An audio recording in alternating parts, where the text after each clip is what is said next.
Ngibingelele, sinamukele bantwana bekhehla, umkhulu nogada. Abaningi cishe sebeyamazi ngoba ikhasi lethu liyakhula, umndeni wethu uyakhula, siyathokoza kakhulu bantwana bekhehla. Uma usukuthi usuke wahlala isikhashana kulama-video wami enginawe nokwenza, usuya-understand-a cishe ukuthi khona ngiyinyanga, nguwumuntu wenyanga. Angithandi kodwa ukuzibiza njengenyanga noma njengesangoma. Ngiye ngithi ngugedla, kodwa nakhona ubugedla akuyinto engiyikhonzile. Kahle kahle ngumntwana kamoya, uma ngumntwana kamoya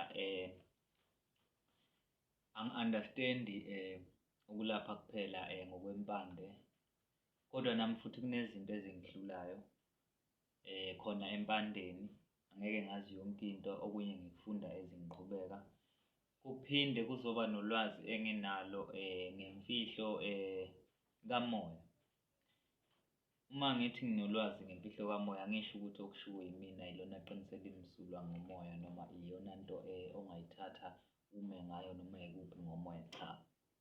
Indlela nami izinto engizibheka ngayo ngendlela yami noma nge-perspective yami, because into ebalulekile la ezweni indlela obheka ngayo izinto. So inhloso yethu suke ukuthi sizame ukubuka ngasolinye noma kunzima ukubuka ngasolinye, kodwa sisuke sizama ukubonisana. Njengoba mina ngisuke ngikhuluma nani, njengoba ngikhuluma nani nje, ngi-express-a izinto engizibonayo ngohlangothi lami. Ngicabanga ukuthi nawe lapha ekhaya unalo uhlangothi obheka ngalo izinto, bese kushiyana ekuthenini iziphi izinto ozibhekayo empilweni noma izinto zibheka kanjani. Ngoba kukhona ukuthi izinto uyazibheka kanti ubheka izinto ezingenamsebenzi empilweni yakho, kufanele ubheke izinto ezinomsebenzi empilweni yakho. With that being said, ubunyanga abupheleli ekulapheni ngokwenyama impande kuphela, nemimoya le elashwayo, nemimoya le evuswayo, nemimoya le ekhandwayo. But lento ihlanganisa konke lezi gaba zontathu zomzimba womuntu, ngoba umzimba womuntu bengike ngasho ngathi uhlukene izigaba ezintathu. Sinomzimba kamoya, isikhathi esiningi lo esinokudila nawo njengabantu abasebenza ngabantu bakamoya. Mhlambe uma usuke ugobela uthwasisa, angithwasisi-ke mina ngenza kwethu, kodwa uma usuke uthwasisa usuke usebenza ngemimoya. Usebenza ngemimoya yalo muntu omlaphayo, noma umlapha umoya wakhe, ulapha ispirit sakhe, ulapha isoul, ngingasho kanjalo ngolimi mhlambe olujwayelekile. Ulapha i-essence yakhe, uqobo lwakhe ngqo. Then bese kuzoba nomqondo womuntu, kuyimicabango nayo futhi inekhambi layo, iyadinga ukulashwa ngale kwey'hlahla, ilashwe mental wise, ngenkulumo nangokubhekisana izinto ngezindlela ezahlukene. Leyo nto le iyakwazi ukuthi ivule umqondo kumuntu oseceleni kuwena. So umqondo uyadinga ukulashwa. Then kuzoba isigaba sakho sesithathu, kuzoba umzimba lo wenyama, nawo futhi uyadinga ukulashwa ngezimbiza, izinsizi, nani nani, kuningi, you name it.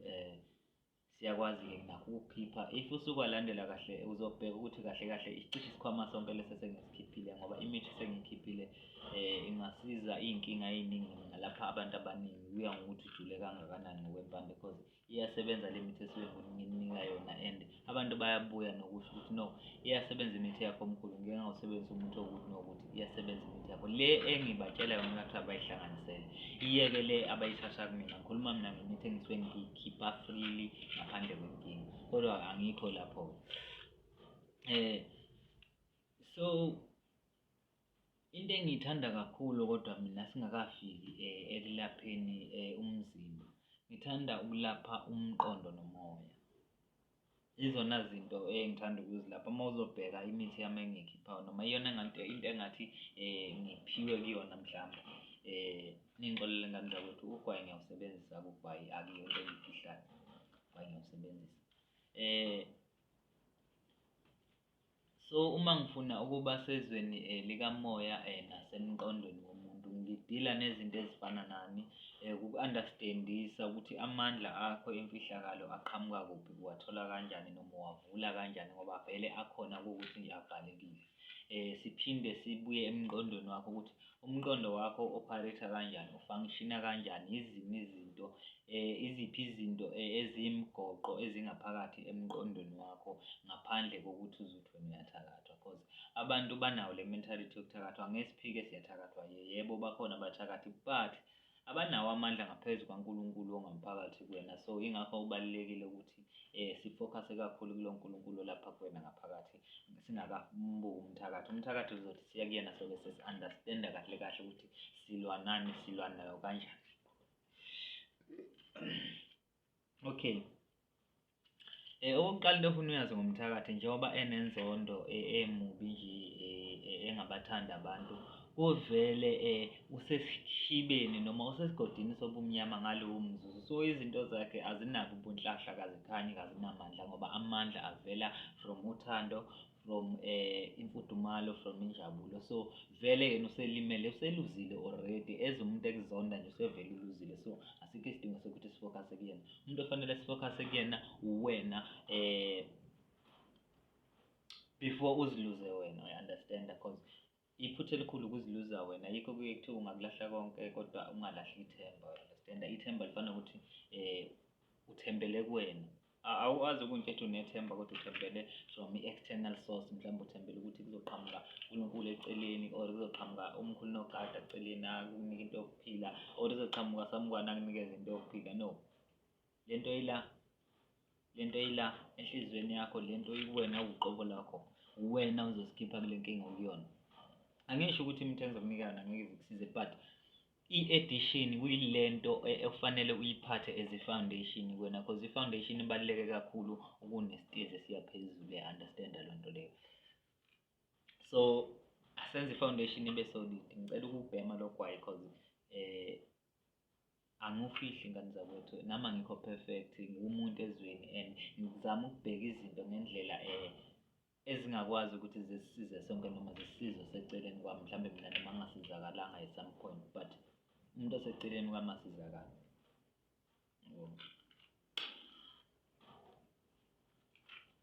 Okay, asiqhubeke nalolu daba. Ngizobhema ugwayi because uma sikhuluma ngezinto ey'suke zi-deep kanje, zi-sensitive, zi-serious, ngiyayidinga i-element because la siphethe the element sazongena lapho kuma-elements. Element i-A ihambisana nabalozi abaphethe ubuhlakani, izingelosi zikamoya, ngoba intuthu ihamba ngomoya. So ivulelela ingelosi zikamoya, uthubhakho uvulelela ingelosi zikamoya. But the problem is i-toxic emzimbeni womuntu ngezizathu ezithile-ke, because yonke into i-toxic if you overdose or uyisebenzisa kakhulu. Too much of consumption or too much of anything is bad. Okay, bengikade ngizama ukuchaza le ndaba le yokuthi umqondo wakho umuntu uhlukene igaba engake, and kubalulekile ukuthi ulahlwe umoya kuphinde kulashwe umqondo. Umzimba usuke usuyilaphekela after lokho. Okay, sike sakhuluma ngendaba nawo amanzi kwi-video yethu. Ngagcina ngaqedelanga ukuthi amanzi asebenza kanjani. Nawubona amanzi, yazi ukuthi amandla lawa okuphila nokubulala lawa, kodwa since evela kwi-source yokuphila, kuyiphutha kwasebenzisa ekubulaleni.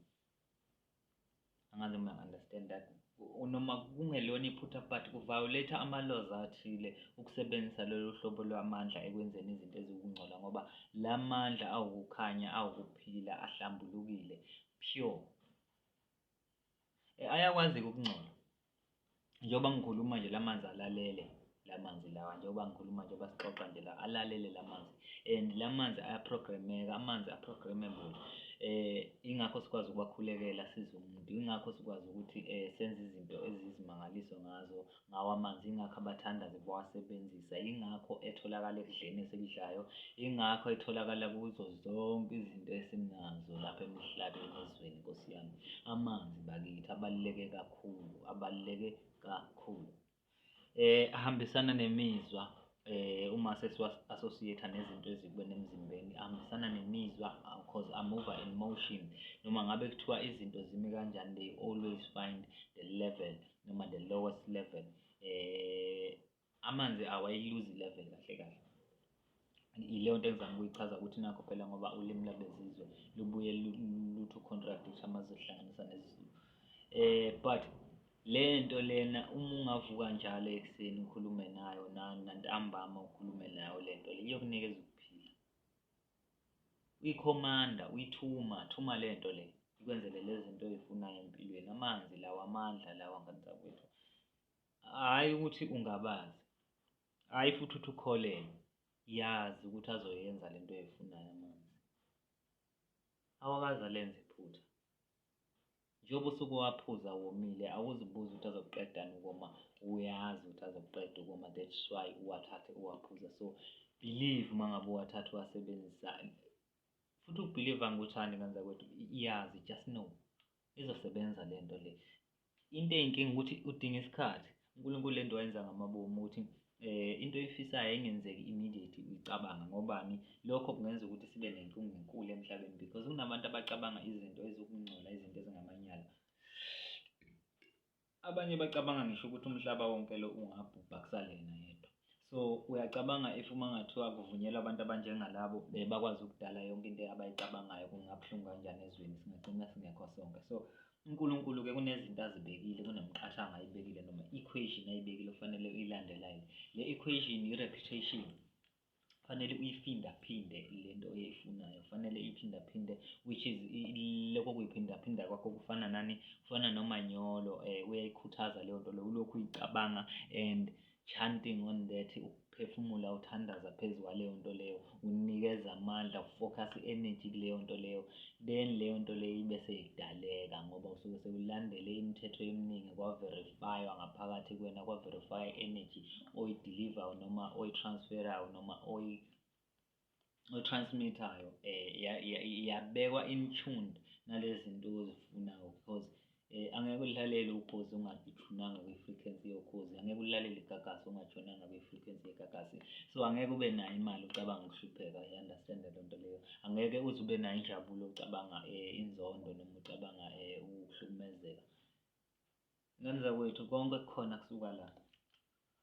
Kwakhona ukuthi ubonele amanzi esesigujini, into eqala emqondweni wami then wena wasuyayibona. Ifana nento edaliwe njengamanje, angithi uyayibona. So that's how it happens. Ungangayinothisa wena kodwa yenzeka kanjalo le nto. Ungasuka namhlanje uhambe uprint i-CV, uhlangane nomuntu akutshele ngamathuba la kufaka khona ama-CV, ufake i-CV yakho uthathwe.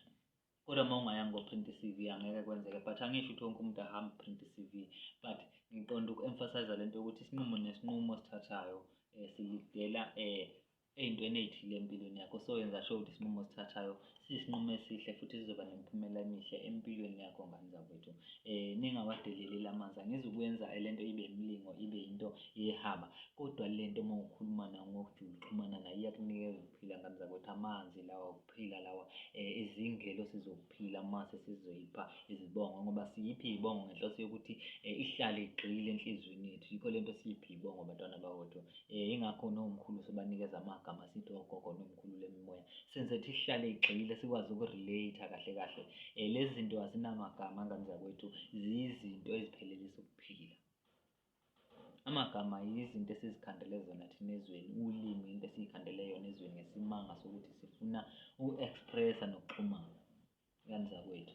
Thokoza mntanekhe, uma uyizwile le nkulumo impilo yakho izoshintsha, hhayi ngoba nangokuthembisa amanga, ingoba indlela ocabanga ngayo isesigabeni sokuthi impilo yakho ishintshe. Uma ukuthi ayikashintshi already, but uma ukuthi ukwazi ukulalela le video ifike kulesi sigaba lesi, impilo yakho izoshintsha, ngiyakuthembisa ngani zakwethu. Angifuni ukukhohlisana, angifuni futhi ukudlala ngawo. Uma ukuthi ulalele ngokujula wazenza lezi zinto engikhuluma ngazo ngani zakwethu, ngizoyivala le video manje. Ongidingayo noma udinga amakhubalo ngoba impande ikhona, nginayo impande, but akuyona into engigxile kuyona njengamanje. Uma uyidinga kodwa ungangithinta, umkhulu nogada 064